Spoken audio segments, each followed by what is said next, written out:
Պարոն Քոթանջյան, Վանաձորցին արդեն 4 տարի սպասում է, որ համայնքապետ ունենա, ավագանին նիստեր գումարի, քաղաքի համար կարևոր որոշումներ կայացվեն, որտեղից եւ ինչպես սկսվեց Վանաձորում այս անվերջանալի թվացող խառնաշփոթը։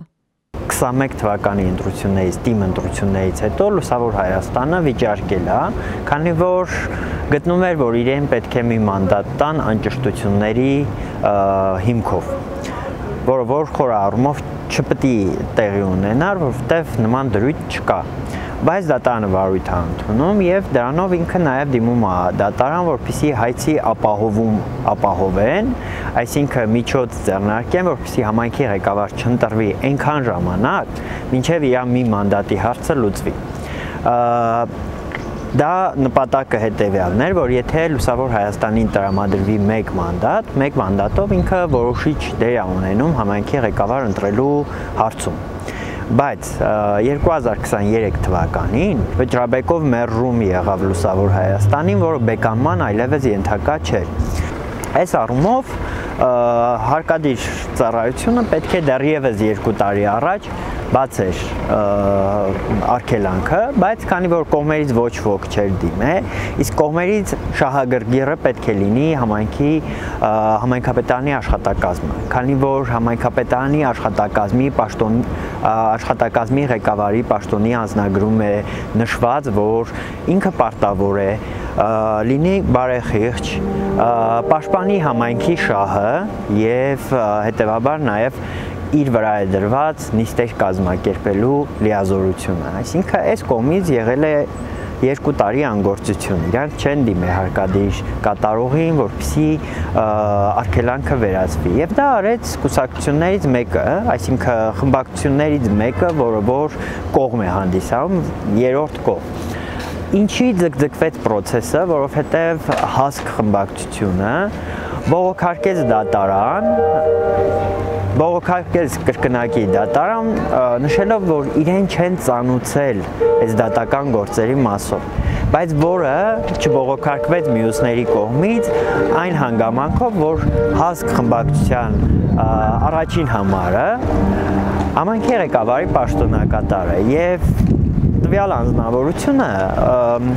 փաստացի եղել է տեղեկացված, որ կա նման խնդիր, եղել է ծանուցված, որ ինքը վարչապետի հրամանով դառնում է համայնքի ղեկավարի պաշտոնակատար։ Այսինքն սա որպես հիմնավորում ինքը շատ սխալ է, որ դատարանը նորից վերցրել եւ այդ գործը քննում է։ Բայց նպատակը մեկն էր ձգձգել process-ը։ Եվ այդ process-ը ձգձգվում էր, որին հաջորդեց Լուսավոր Հայաստան կուսակցության իր հայցից հրաժարումը։ Այսինքն այդ հայցի հրաժարումը ինքը հստակ արդեն սահմանում է, որ արգելանքի հարց չի քննարկվելու, որովհետև այլևս նման հարց չկա։ Դատարանը կայացրեց վճիռ, վերաքննիչ դատարանը, ըստ որի բավարարեց հասկ կուսակցության նաև փաստաբանի պահանջը իր ծառայության վճարի փոխհատուցման հարցում 40,000 դրամ բավարարեց փաստաբանի ծախսերը, 40,000 դրամ դատական ծախսերի ուրեմն ֆինանսական փոխհատուցումը։ Փաստացի այլևս այդ վճիռը չկա եւ կողմերից մեկը, քանի որ դիմել էր արդեն հարկադիր կատարողին, հարկադիր կատարողը չունենալով այլևս հնարավորություն երկարացնելու, բնականաբար կարճեց գործը եւ համայնքապետարանի եւ կողմերին տեղեկացրեց, որ պարտավոր են նիստ իրականացնել համայնքի ղեկավար ընտրելու համար։ ԴՀԿ-ն մեկ օրվա տարբերությամբ իրար հակասող որոշումներ կայացրեց, սա ըստ ձեզ ինչի արդյունք էր։ Կարող եմ իմ կարծիքը ասել, որ քանի որ քաղաքական հաշվարկներում չկար այդ տրամաբանությունը, ինչ որ կերպ, ինչ որ ձևով ազդեցին հարկադիրի վրա եւ հարկադիրը փոխեց իր որոշումը, բայց այստեղ շատ հետաքրքիր մի հանգամանք ինքը շեշտեց, որ քանի որ դատարանը չի անդրադարձել ուրեմն արգելանքի վերացմանը, արգելանքը չի կարող վերացվել, բայց ըստ երևույթին հարկադիրի ամենամեծ սխալն է, որովհետև դատարանը այլևս չի անդրադառնալու երբևէ արգելանքին, որովհետև արգելանք չկա եւ որովհետեւ դատավոր փաստացի իր դատավարական գործունեության ընթացքում չի կարող ուսումնասիրել եւ տալ եզրակացություն մի բանի, որը գործում չկա։ Բայց այստեղ մենք ունենում ենք այլ խնդիր, օրինակ 26 թվականի հերթական ընտրություններ, երբ որ տեղի ունենան, Վանաձորը չի կարող հերթական ընտրություններին հերթական ընտրություն կազմակերպել։ Ինչի, որովհետև փաստացի ավականու գործունեությունը, նոր ավականու գործունեությունը, լիազորությունները ստանձնում են այն ժամանակ, երբ որ նախորդ ավականու լիազորությունները դադարում են։ Դատական կողմերին մնում է բողոքարկել վերադասության կարգով նախարարին, արդարադատության նախարարին եւ նախարարին բերել այդ բոլոր հիմքերը։ Եթե նախարարը ընդունի այս որոշումը, որ հիմա կայացվել է հարկադիրի կողմից, փաստացի ստացվելու է, որ այլևս դա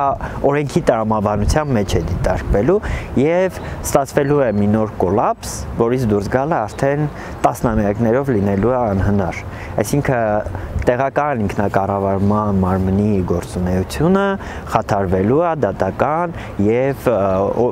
գործադիր իշխանության գործունեության պատճառով, որը որ կոնկրետ խախտում է, սահմանադրական խախտում է եւ հակասում է սահմանադրության 4-րդ հոդվածին։ Մենք ունենում ենք շատ ավելի բարդ կոլապսային իրավիճակ, որից դուրս գալը արդեն դառնում է անհնար։ Այն հանգամանքը, որ Վանաձորում ընդհանուր կոնսենսուս հենց նույն իշխանության ներսում չկա, այսինքն կան այստեղ տարբեր խաղացողներ, ու այդ տարբեր խաղացողները իրենք են ազդում process-ների վրա, դա ոնց որ այս գործընթացի փնթի կազմակերպվածությունն է ցույց տալիս։ Լավ, այս անվերջանալի թվացող շրջապտույտն ի վերջո ինչի կհանգեցնի։ Քանի որ Վանաձորը ինքը մարզ կենտրոն է, բացի այն, որ այստեղ չկա մրցակցություն, միևնույն ժամանակ շատ սխալ որոշումներ է կայացվում, որը մնացած համայնքները վերցնում են որպես օրինակ։ Դες մարզի բոլոր համայնքները սկսում են ապականվել։